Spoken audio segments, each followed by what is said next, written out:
Welcome back to the Atlanta Showdown Kickoff Classic kind of preview here. A big game in Atlanta, obviously, Florida State and Alabama. Tony Tsoukalas to my left, BamaInsider.com. Gene Williams to my right, Warchant.com. I'm Jeff Cameron of ESPN Radio, and let's talk about containing these two dynamic quarterbacks and their special gifts.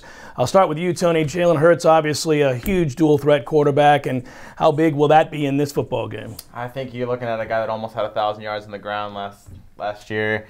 He's only going to get better as a sophomore. The real question will be, I think Alabama's going to, how much they're going to use him in the passing game. So maybe they run him a little bit less, but they're still going to take advantage of those legs. He's a guy with, 4.4, 4.5 speed, and he can move with the ball. He looks like a running back when he runs with the ball. It's not just speed. He can hit holes. He's last year, arguably Alabama's best running back. Also as a quarterback, but with the ball in his hands, he's electric, and I think that he'll definitely be utilized. Aren't too many guys you watch, not just with that dynamic as a runner, but the ability to run between the tackles. He's obviously can hurt you outside. He's a big kid too. He can shift. He can cut. You saw him in the national championship game, cut pass on that what was going to be the game-winning drive. He also did that against LSU. He also has just a knack for big moments. I mean, he's had games last season where he didn't really perform well, but in the moment when the game needed him, he stepped up. So it'll be interesting to see how much he progresses, but he's definitely somebody, if the game's on the line, you kind of want him on your side. DeAndre Francois is a kid that proved his toughness again and again and again last year. He's also a dual-threat quarterback. Now, they want him throwing more than they do running because of the backup situation at Florida State, but talk about how dynamic DeAndre Francois is for Florida State, Gene. Yeah, I really think he's the best true dual-threat quarterback they've had, maybe going back to Charlie Ward. You can talk about, Jameis Winston and Ponder and EJ. And those guys could run. They were decent runners, but he's really got that more top-end speed. I think he's more natural as a runner. Interesting, going back to last season, he was really, I think, kind of almost underutilized, and maybe that's because Jimbo Fisher wanted to get him to know the concepts, really understand the offense before he did too much in the running game. But I think, because he only had 198 rushing yards last year, which kind of surprised me it was that low. But I think you're going to see maybe more in this game because I think you got to keep him on the move because of that offensive line going against the defensive line.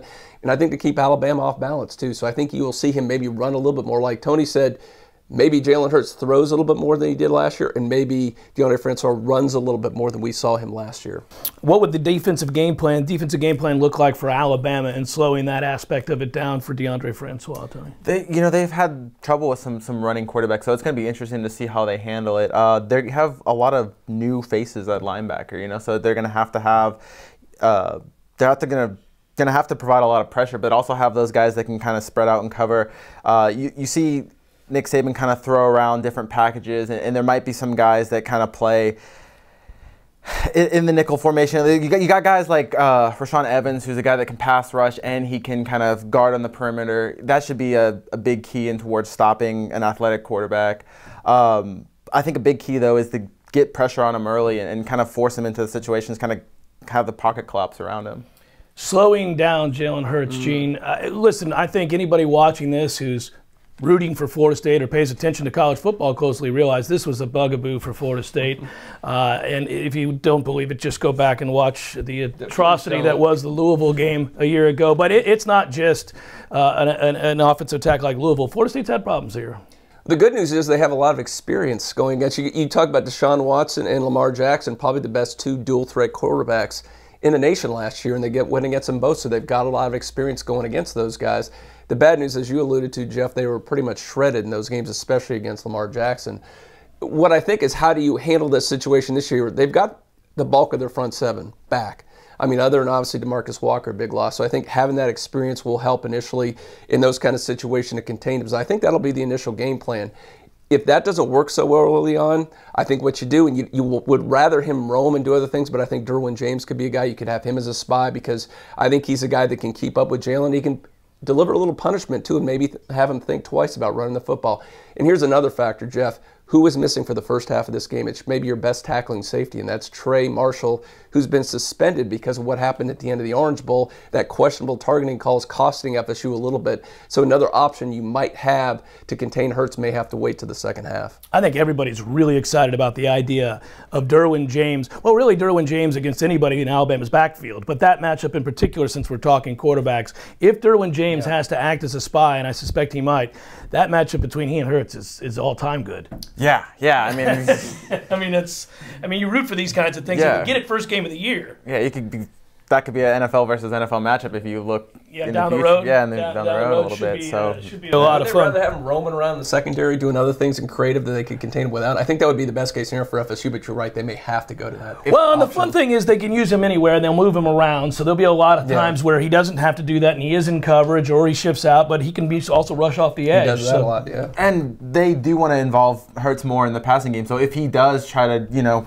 if he is responsible for having to spy Hurts, and that opens up some creativity in the passing game that Alabama can maybe try to expose. Isn't that, by the way, since we're on that subject of containing quarterbacks, I think it's important to address this. We know Hurts can run.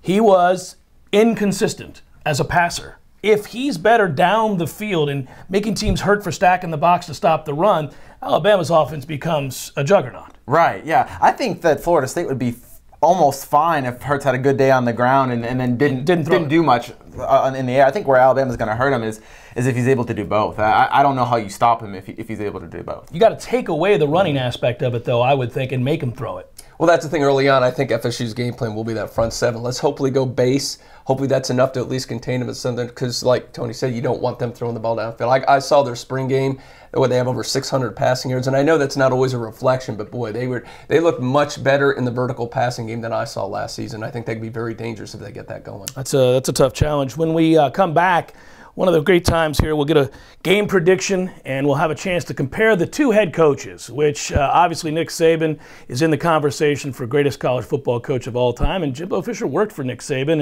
and the two have great admiration for one another, so it's a fun comparison to do, plus the game predictions.